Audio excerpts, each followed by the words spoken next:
Ya, jadi pada episode kali ini kita mau bahas tentang hedonisme nih. Pernah nggak sih kita dengar kata hedonisme dan langsung mikirnya tentang orang yang suka hura-hura, belanja barang mewah atau jalan-jalan terus?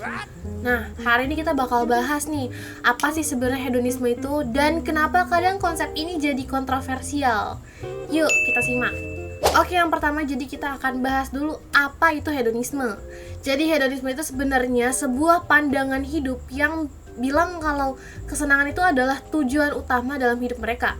Penganut hedonisme percaya kalau kebahagiaan itu bisa dicapai dengan cara menikmati hidup. Baik itu kesenangan fisik, kayak makan enak, atau kesenangan emosional seperti cinta dan persahabatan. Jadi, hedonisme itu bukan cuma soal senang-senang sesaat, tapi juga tentang mencari kebahagiaan jangka panjang. Ada dua jenis hedonisme nih yang perlu kita tahu.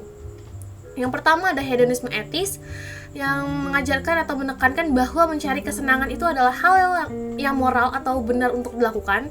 Dan yang kedua itu ada hedonisme psikologis, yang menyebutkan kalau manusia itu secara alami cenderung mencari kesenangan dan menghindari rasa sakit. Next, ada sejarah dan asal-usul hedonisme. Jadi hedonisme ini sudah ada sejak zaman Yunani kuno. Salah satu pemikir awalnya adalah Aristippos dari Cyrene, yang mengajarkan kalau kebahagiaan itu datang dan memenuhi keinginan-keinginan fisik dan emosional. Tapi ada juga Epikuros yang mengajarkan hedonisme dengan cara menghindari rasa sakit dan mencari kedamaian hidup atau kedamaian batin. Oke, yang selanjutnya ada prinsip-prinsip dasar hedonisme. Jadi ada beberapa prinsip dasar hedonisme yang bisa kita pikirkan buat hidup sehari-hari. Jadi yang pertama ada kesenangan sebagai tujuan hidup. Di dunia hedonisme ini, kesenangan itu dianggap yang paling penting. Misalnya, kalian bisa merasa bahagia dengan makan makanan favorit, nonton film yang seru, atau bahkan liburan. Nah, yang kedua ada mencari kenikmatan yang rasional. Jadi, meskipun hedonisme mendorong kita untuk mencari kesenangan, itu nggak berarti hidup bebas tanpa batas. Kesenangan yang dicari harus tetap rasional dan seimbang supaya nggak ada kerugian jangka panjang. Dan yang ketiga ada kebebasan pribadi. Ini penting nih teman-teman. Hedonisme ngajarin kita buat bebas mengejar kebahagiaan sesuai dengan apa yang kita inginkan. Misalnya, kalau ada yang lebih suka jalan-jalan, ya jalan-jalan. Kalau ada yang lebih suka bahagia dengan hobi di rumah, nonton Netflix gitu misalnya, ya nggak masalah juga kayak gitu. Oke, yang selanjutnya, yang keempat ada kebahagiaan jangka panjang. Walaupun kesenangan sesaat itu oke, tapi banyak filsuf hedonis yang bilang kalau kebahagiaan yang sejati datang dari pencapaian keseimbangan hidup yang lebih dalam, bukan cuman kesenangan sementara. Oke, lanjut. Hedonisme dalam kehidupan sosial dan budaya. Jadi kita sering banget kan ya lihat hedonisme ini muncul di kehidupan sehari-hari nih ya, terutama di media sosial. Misalnya aja nih ya teman-teman, pasti kalian tuh pernah lihat orang yang sering pamer jalan-jalan ke luar negeri, atau makan di restoran mahal, atau belanja barang-barang branded. Ini adalah contoh budaya hedonisme yang menekankan kebahagiaan dari kesenangan materi. Nah, tapi di sisi lain ada juga nih yang menikmati kebahagiaan dalam hal-hal yang lebih bermakna, seperti hubungan yang sehat dengan teman dan keluarga, atau pencapaian dalam karir yang gak cuma berorientasi pada materi. Nah, kritik terhadap hedonisme biasanya datang dari sisi konsumerisme yang berlebihan. Misalnya, kita jadi terjebak beli barang-barang yang gak terlalu dibutuhkan cuma buat ikut tren, atau karena pengaruh media sosial. Kalau kebahagiaan cuma berdasarkan kesenangan materi, kita bisa jadi merasa kosong begitu kesenangan itu hilang gitu loh. Nah, ini contoh di real life-nya aja nih ya. Contohnya misalnya kita makan enak nih, kadang kita puas banget setelah makan di restoran favorit ya kan. Tapi itu adalah contoh pencarian kesenangan yang langsung terasa. Tapi nih kalau kita terlalu sering makan enak, malah jadi bisa masalah kesehatan seperti obesitas dan kayak ya kelebihan berat badan gitu lah ya. Jadi kesenangan ini harus tetap seimbang dengan perhatian pada kesehatan. Terus yang kedua itu misalnya contohnya gaya hidup konsumerisme.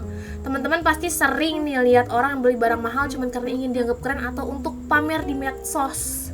Itu bisa jadi contoh hedonisme yang berlebihan, karena kebahagiaan hanya datang pada benda-benda materi yang akhirnya membuat kita merasa nggak puas dan terus mencari kesenangan yang baru gitu. Nah, next selanjutnya ada tantangan dalam menerapkan hedonisme. Meskipun terdengar menarik, ada beberapa tantangan besar nih dalam menerapkan hedonisme ini. Yang pertama itu adalah keseimbangan hidup. Kita bisa saja terjebak dalam pencarian kesenangan yang akhirnya membuat kita kehilangan keseimbangan antara tanggung jawab pekerjaan, keluarga, dan kebutuhan pribadi. Nah, yang kedua ada ketergantungan pada kesenangan sesaat. Jika kita terus-terusan nyari kenikmatan sementara nih, bisa jadi kita merasa kosong gitu begitu kesenangan itu hilang. Misalnya setelah kita habis belanja barang yang kita idam-idamkan nih, lama-kelamaan perasaan puas itu hilang dan kita mulai mencari kesenangan lain lagi gitu loh. Nah, yang terakhir ada dampak sosial dan lingkungan. Konsumsi berlebihan untuk kesenangan pribadi bisa merusak lingkungan ya. Dan bahkan gaya hidup yang gak sehat juga bisa membawa dampak buruk bagi tubuh kita sendiri gitu. Oke, selanjutnya gimana sih kira-kira nih hedonisme di masa depan gitu? Jadi di masa depan hedonisme bisa semakin berkembang seiring dengan kemajuan teknologi. Namun kita harus tetap ingat nih bahwa kebahagiaan sejati itu bukan cuma soal kesenangan materi.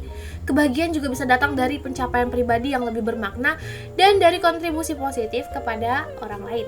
Nah ya, jadi setelah pembahasan kita yang sebelumnya tadi, jadi kita simpulin nih ya, jadi hedonisme itu mengajarkan kita untuk menikmati hidup, mencari kebahagiaan, tapi tetap harus bijak dalam melakukannya. Hidup bukan cuma soal mengejar kesenangan sesaat, tapi juga tentang menciptakan keseimbangan dalam hidup kita dan mencari makna yang lebih dalam dari setiap pengalaman yang kita alami. Ya, jadi semoga pembahasan ini bermanfaat dan memberi perspektif baru buat kita semua. Ingat, kebahagiaan gak hanya tentang kesenangan pribadi ya, tapi juga bagaimana kita bisa berbagi kebahagiaan dengan orang lain, orang di sekitar kita gitu. Ya, jadi terima kasih sudah mendengarkan ya teman-teman. Semoga kita terus hidup lebih seimbang dan bermakna. Dadah!